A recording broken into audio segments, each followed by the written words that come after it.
Girlies, I don't know about you, but as for me in 2025, I'm not about to be wasting my hard-earned money. We are now mature girlies. We're not girlies that are just easily influenced and will just buy anything that we see. No! I want a stress-free gardening experience that will give me the most joy and not just be like taking all my money. Do you get what I mean? Anyways, if that is the vibe, I have come up with 10 plant and gardening things that are honestly, in my opinion, a complete waste of money. And the way I've made this list, it's not like specific plants per se, but like it's like a whole. Don't worry, just keep watching. You understand, and get your notes and get your pen and paper because this is going to be money saving information. Okay, without much ado, let's begin with the first one. The first one is fertilizers that don't work.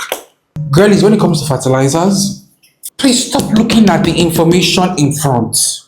This is not what should guide you when buying a fertilizer, babes. What you should be focused on is the nutritional information at the back. Okay? What is written at the back of the fertilizer is what should ultimately determine whether you should buy that fertilizer or not. Some of you will just see these popular brand names and you buy it, not knowing that that fertilizer is extremely low in nutrients. In 2025, if your focus is growing plants for their foliage, huge leaves, foliage, then focus on a fertilizer that is high in nitrogen. And how do you know that? In the information at the back. If you're more interested in growing plants for their flowers instead of their foliage, then look at the information at the back and get a fertilizer that is high in phosphorus.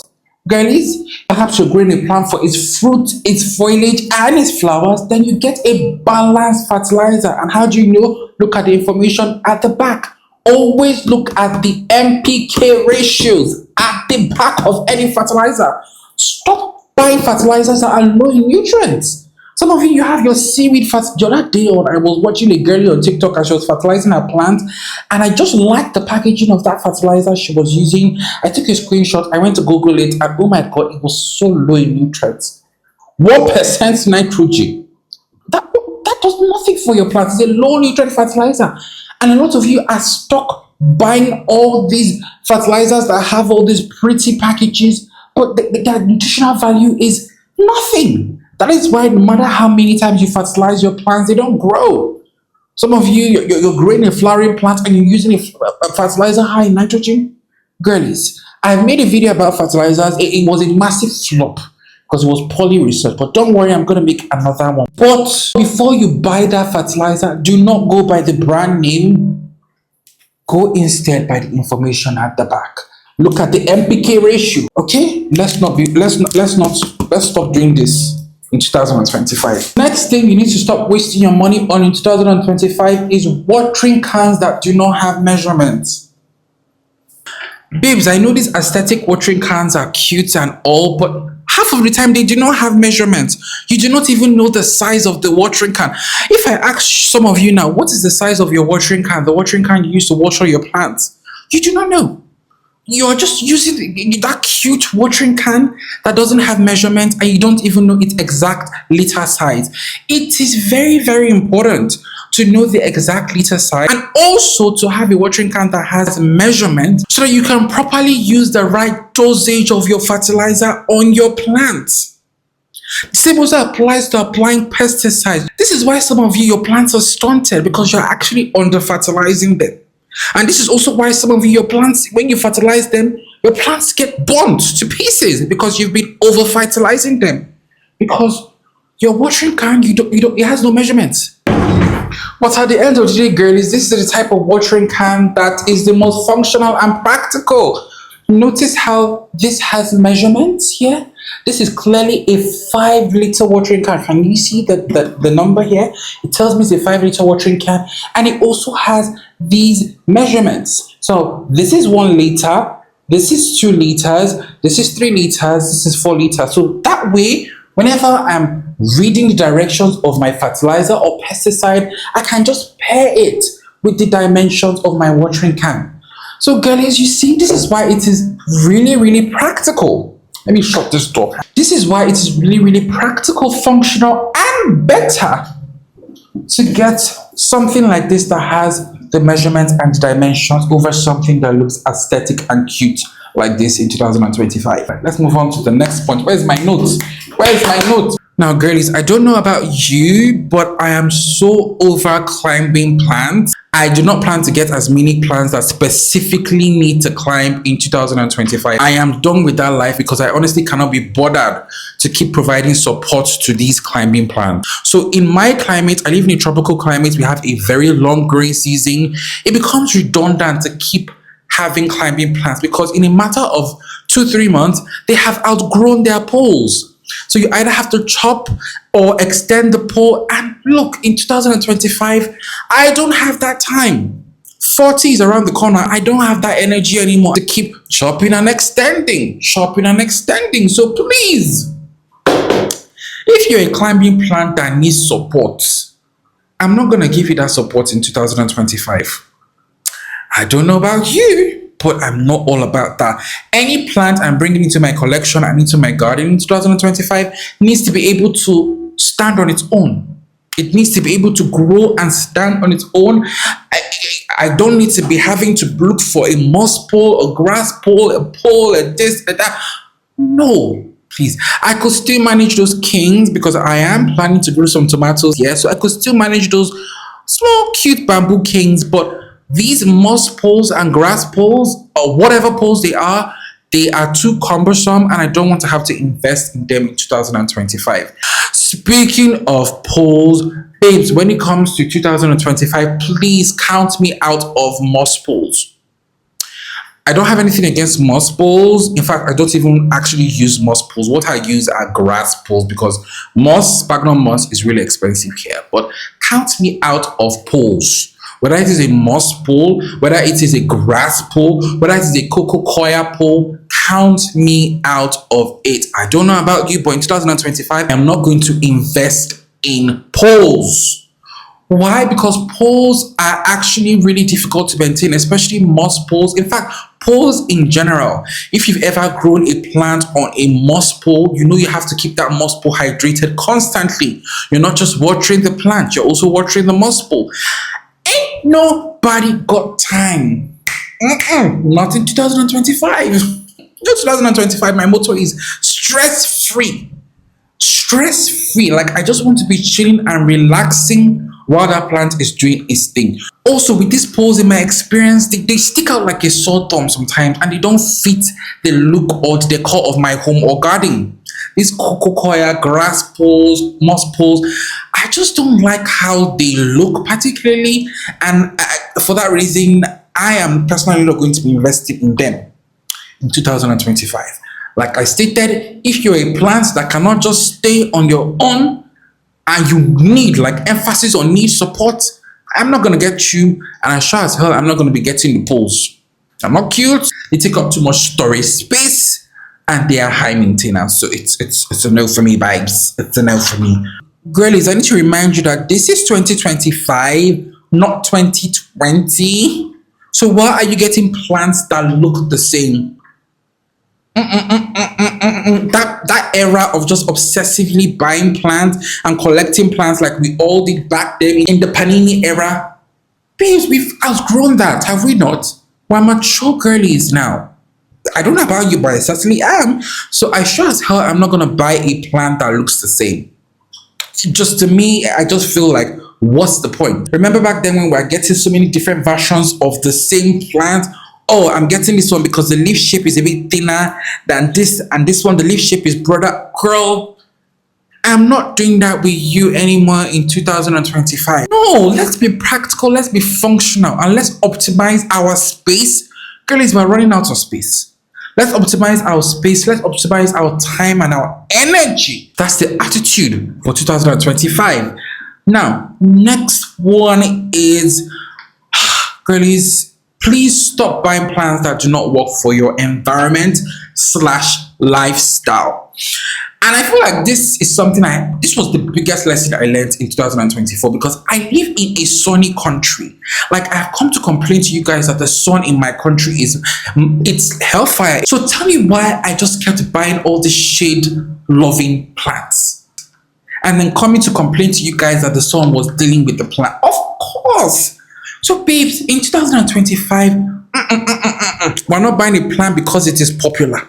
We're not buying a plant because it's trendy. We're not buying a plant because you saw it and you liked it. No. Buy something that works for your growing conditions and your lifestyle. How are you a busy babe that you're constantly always traveling? You're an open heart surgeon, and then you're buying a peace lily and you're buying a calathea. Let's not. You can't do that in 2025. Some of you live in these really drafty apartments where no matter the amount of humidifiers you have, you can never get the humidity to be past 30%. Yet you are buying all these humidity needy plants. You're buying anthuriums. And you're coming out to complain that, oh my God, my anthuriums look like a hot mess. Of course they will. All these things that we're just buying plants just based on, no. It has to stop. It has to stop. Look at your growing conditions, look at your lifestyle before you buy that plant.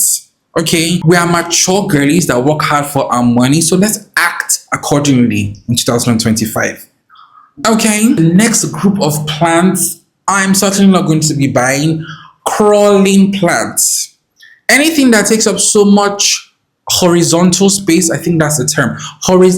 Any plant that takes up too much horizontal space, I'm not doing that in 2025 because, babes, I've come to realize I live in a rented apartment. I don't live in a grand, huge house. Most of us live in rented spaces. We do not have the space. Space is a premium. So as sure as hell, I'm not going to be buying a crawling plant that will have to take up all this space. Also, in the same way of climbing plants, it's redundant. Because what happens when that plant outgrows its pot? You're going to need to start chopping. I'm not doing that. If you cannot grow upright and compact, I don't want you in my garden. I don't want you in my collection anymore. I'm no longer doing things that are just redundant in this hobby. Okay? This auntie, this is a philodendron gloriosa. She has been begging for a report. She's one of those crawling plants. She has been begging for a report. She has outgrown her pot, but I've refused to report her and I'm dreading doing so. So I'm not going to put myself in that position. We're not going to put ourselves in that position in 2025. I'm staying away from crawling plants. Okay? All right. I need to ask you this very important question, babes. Please listen to this. Are we in 2020 or are we in 2025? Please, maybe pause and check your calendar so you can know for sure. I'm asking you this because I cannot believe in this day and age, people are actually buying routine hormones. In this day and age, people are still falling for this snake oil marketing tactics. You don't need a routine hormone, babes. That cotton will root in the right conditions. Give it enough humidity, give it sufficient light. Heck, get a Protos cotton, stick it inside the water jar, and it's going to root on its own in the right time and the right conditions. So these routine hormones, in my experience, just snake oil. They just play on your mind. They use the whole placebo effect. Just leave your plants to where you just let them root whenever they decide to root. That's the approach in 2025. And if they don't root on time, chuck them in the compost bin. Speaking of propagation, madam, do you really need all those propagation jars? Do you really need to be buying more propagation jars? Are you aware that you can pretty much propagate a cotton in anything? It could be an empty jar of jam. It could be an empty container you find in a trash can.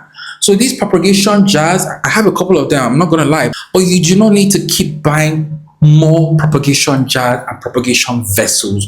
You really do not, okay? Let's use the one that you already have, or heck, get yourself a cup you're not using anymore in your kitchen, and use that to propagate your plant. So in 2025, I don't know about you, but I'm certainly not going to be buying any more propagation vessels or glass jars. I'm all for like spending money is good for the economy, but let's just spend it on other things instead of buying these redundant, repetitive things that we don't actually need at the end of the day. Do you get what I mean? Next one is pest-prone plants. And this feels like a no-brainer because there are more plants that are more pest-prone than others. But The caveat here is that there are certain plants, these plants are conventionally not even pest prone, but it is the growing conditions that you have them in that make them susceptible to certain pests. For example, aglaonemas, in my case, I really love aglaonemas. They are my favorite genus, but I have noticed, and I think it's just something about my climate and the weather conditions in Lagos as well, my aglaonemas are extremely prone to scales. Specifically, eunemous scales. I've talked about them in detail before. They will eventually succumb to these scales no matter where I grow them, as long as I grow them in this Lagos. I think there's just something about the weather here. I've also had this discussion with other growers in Lagos as well that grow aglaonemas. It just makes them very prone to that particular scale. So it doesn't make sense for me to keep buying them, even though they themselves are not necessarily pest prone. It's just my growing conditions or the weather conditions I have them in, which could also be true for you. Some of your apartments, the humidity is just constantly low no matter what you do, which makes your plant vulnerable to spider mites. So it doesn't make sense to then grow plants that are especially vulnerable to spider mites in those conditions. Do you get what I mean? So in 2025, look around your growing conditions. Like, are you typically susceptible to spider mites? Are you typically susceptible to scales? If you are, stay away from plants that are more likely to fall victims to those type of pests.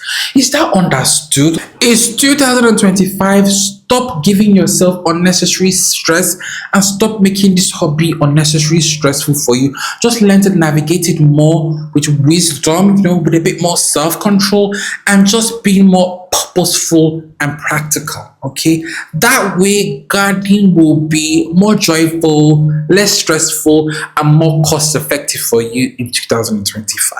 Period. Okay, I think we've come to the end of this. It was a heated one, but sometimes, girlies, we have to have these heated conversations to put you on track. So if you found this video useful, if you enjoyed it, give it a good thumbs up and let me know your thoughts in the comment section. Let's keep this conversation flowing in the comment section. Did I miss anything? Did you agree with every point I had here? Let's keep it flowing in the comments. Until then, I'll see you in the next one. Bye.